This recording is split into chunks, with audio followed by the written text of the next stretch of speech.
How easy is it to get up in the morning when you know you're not doing all that it takes? It's not very easy at all. You can just lay there awake thinking, oh, what's a few more minutes in bed? It won't matter much anyway. Wrong. It does matter. It will matter. Now, how easy is it to get up in the morning when you're pouring it on, doing the best you can, anxious to get going, make progress toward your dreams? It's a whole different story.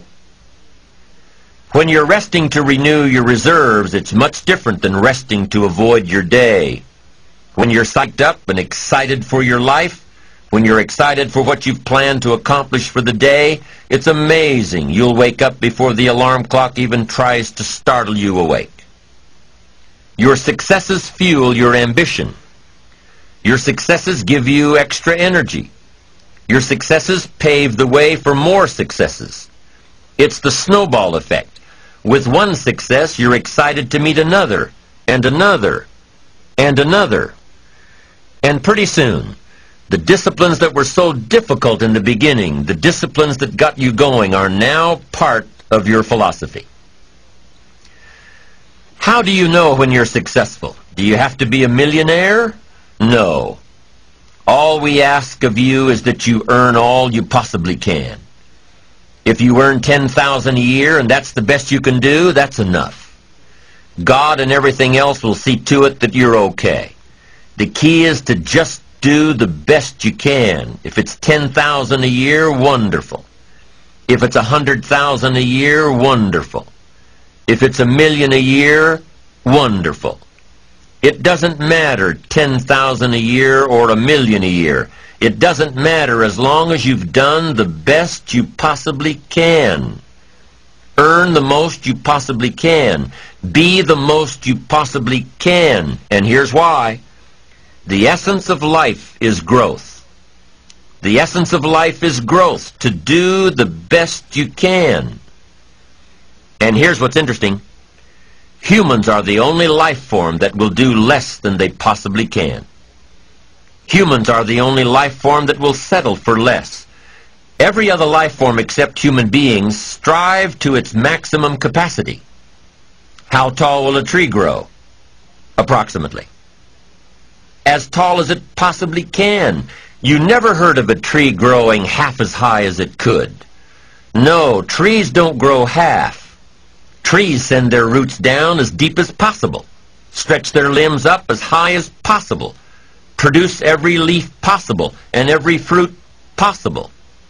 As a matter of fact, you never heard of a human physically growing half. We keep growing until we're done. Now that's a part of life we can't control. It's genetically coded. And that's probably why we keep growing till we're done. Because we can't control that part. It's the rest of our growing that we control. The growing of our minds, the expansion of our minds, that we can control. And that's what tends to get away from us. All life forms inherently strive to their max except human beings. Now, why wouldn't human beings strive to their maximum possibility? Here's why. Because we've been given the dignity of choice. It makes us different than alligators and trees and birds. The dignity of choice makes us different than all other life forms. And here's the choice.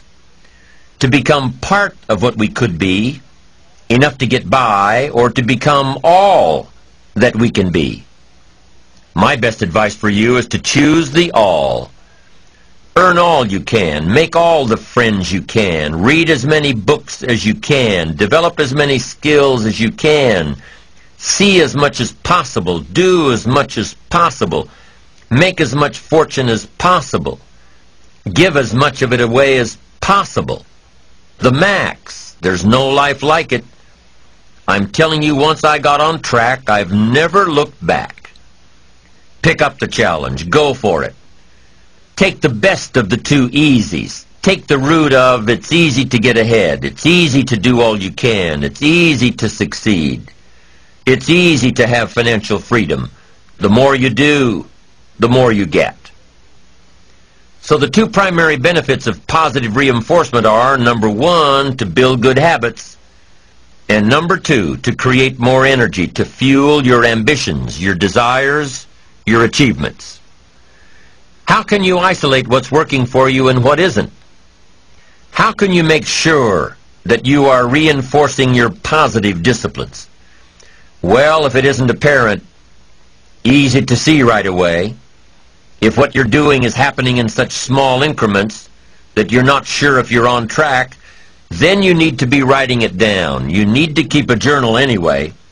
But if you really aren't sure that what you're doing is making measurable progress, you need to keep a written record.